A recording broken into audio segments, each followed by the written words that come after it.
মন্ত্ৰীয়ে সংসদত সংবিধানৰ প্ৰণেতাক তুচ্ছ তাচ্ছিল্য কৰিব, অপমান কৰিব।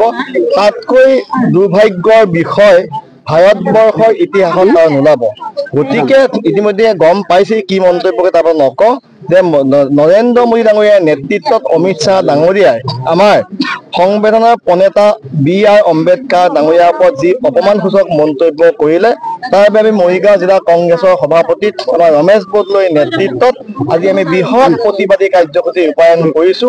ইয়াৰ জৰিয়তে আমি ৰাষ্ট্ৰপতি ডাঙৰীয়ালৈকে এখন মহামান্য ৰাষ্ট্ৰপতি এখন মেমৰেণ্ডাম দিছো। অনতি পলমে অমিত শ্বাহ ডাঙৰীয়াই পদত্যাগ কৰিব লাগিব।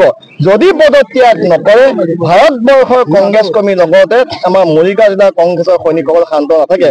ইতিমধ্যে যোৱা কেইদিনমান পূৰ্বে আমাৰ দলৰ এজন নেতাক পুলিচে অসম আৰক্ষীয়ে কন্দুৱা গেছ প্ৰয়োগ কৰি নিৰ্মমভাৱে বৰ্বৰভাৱে হত্যা কৰাৰ পিছত আজি সমগ্ৰ অসমৰ লগতে মৰিগাঁৱত যিধৰণে কংগ্ৰেছৰ কৰ্মীসকল ওলাই আহিছে, ইয়ে প্ৰমাণ কৰিছে যে কংগ্ৰেছ কৰ্মীসকল হিমন্ত বিশ্ব শৰ্মা ডাঙৰীয়াৰ ৰঙা চকু আৰু অসম পুলিচৰ যি তেওঁলোকৰ যি বন্দুক বা যি কন্দুৱা গেছ, তেওঁলোকৰ যি বৰ্বৰ অত্যাচাৰ, তাক লৈ কেতিয়াও ভয় নকৰে।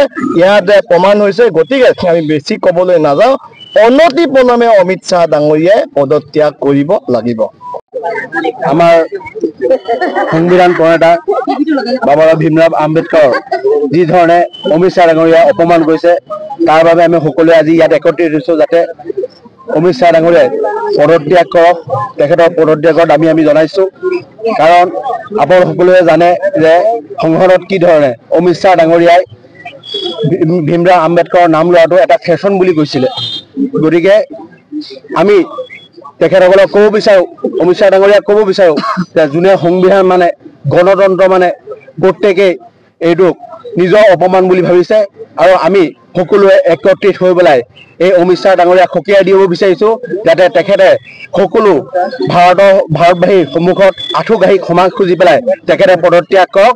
তাৰ বাবে আমি আজি DC অফিচৰ সন্মুখত আহি পেলাই প্ৰতিবাদ সাব্যস্ত কৰিছোঁ আৰু তেখেতক জনাব বিচাৰিছোঁ যে যেতিয়ালৈকে তেখেতে পদত্যাগ নকৰে তেতিয়ালৈকে আমাৰ এই প্ৰতিবাদ গৈ আগুৱাই থাকিব আৰু ভৱিষ্যতে আৰু বাঢ়িহে যাব। আজি মৰিগাঁও জিলা কংগ্ৰেছৰ নেতৃত্বত আমাৰ সমগ্ৰ জিলাখনৰ চুকে কোণে যিমানবিলাক আমাৰ কৰ্মী আছে সকলোৱে আজি আমি ওলাই আহিছোঁ।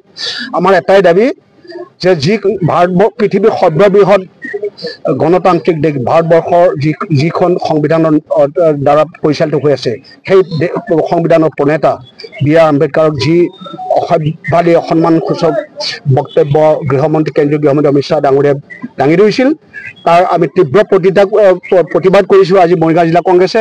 আৰু সেই প্ৰতিবাদ মৰ্মে আমি আজি জিলা উপায়ুক্ত মহোদয়ৰ জৰিয়তে আমি ভাৰতৰ ৰাষ্ট্ৰপতিলৈ এখন মেমৰেণ্ডাম আমি দিছোঁ যাতে শীঘ্ৰে অমিত শ্বাহে তেওঁৰ আত্মসন্মান ভুলৰ কথা উপলব্ধ কৰি তেওঁ যাতে পদত্যাগ কৰে সেইটো আমি বিচাৰিছোঁ। আৰু যদি নকৰে তেতিয়াহ'লে আমি আৰু পৰৱৰ্তী সময়ত আমি আৰু আন্দোলন কৰিবৰ কাৰণে বাধ্য থাকিম।